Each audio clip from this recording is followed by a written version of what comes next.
नमस्कार PBD press को स्वागत। मो पुण्य विनय दास।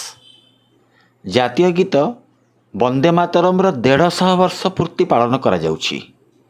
एही क्रम रे कॉलेज छकरे थिबा सरस्वती शिशु विद्या मंदिर सभागृह रे अखिल भारतीय साहित्य परिषद पक्षरु एक सम्मेलन आयोजन करा जाइछि। जन गण मन भारतवर्षर जातीय संगीत होइथिला बेले वंदे मातरम देशर जातीय गीत अटे। जातीय संगीत सह समान स्टाटस दाबी करुथिबा एही जातीय गीत पराधीन भारत रे बंकिम चंद्र चटर्जी लिखिथिले। 1950 रे कॉन्स्टिट्यूएंट असेंबली द्वारा वंदे मातरम को जातीय संगीत सह समान स्टाटस दिया जाइथिला। 1870 आड़कू संस्कृत भाषा रे लिखित एही गीत प्रथम थर बंकिम चंद्र चटर्जी कालजयी उपन्यास आनंद मठरे 1882 रे स्थानित होइथिला। भारतीय जातीय कांग्रेस 1896 सेसन रे अनुष्ठित एक राजनैतिक सभा रे यह प्रथम थर लगी गायन करा जाइथिला। वंदे मातरम लोकप्रियता एते जे यह जातीय संगीत सह तुलना करा जाए। प्रथमे श्री अरविंद यह एक कविता रूप में लिखिथिले। मदर आई प्रेस दी नाम नामित यह काव्य भी खूब प्रसिद्ध। परे परे बंकिम को वंदे मातरम को विभिन्न भाषा रे अनुवाद करागला। तेबे एबे यही ऐतिहासिक गीतटी ओडिया, तमिल, तेलुगु, कन्नड़, मलयालम, आसामी, हिंदी, मराठी, पंजाबी, उर्दू और अन्य भाषा रे अनुवाद करा जाइछि।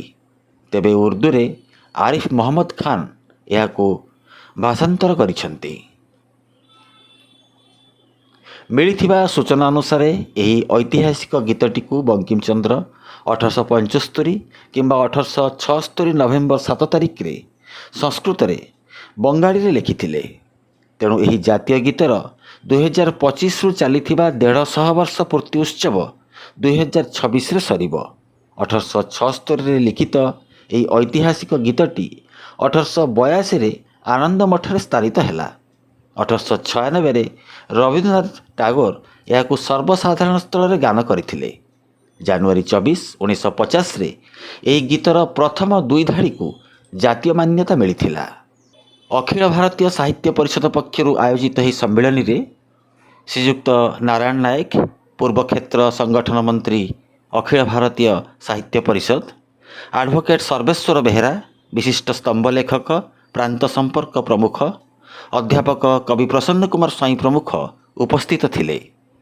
राष्ट्रप्रेम आधारित गीत गाइथिले मनोज कुमार साहू, पतित पावन महापात्र, सुरेंद्र महापात्र, डॉक्टर अनुप कुमार मार्था, विपद बंधु महांती, अध्यापक मंटू चरण जेना, दीप्तिरंजन साहू, अध्यापिका प्रज्ञा प्रणति सिंह, समाजसेवी गंगाधर शुक्ला, अध्यापक देवेंद्र कुमार ओझा, अध्यापक गोविंद पूर्ति, डॉक्टर संतोष पंडा, पुण्य विनय दास आदि कवि और साहित्यिक माने एही सम्मेलन रे जोग देइथिले।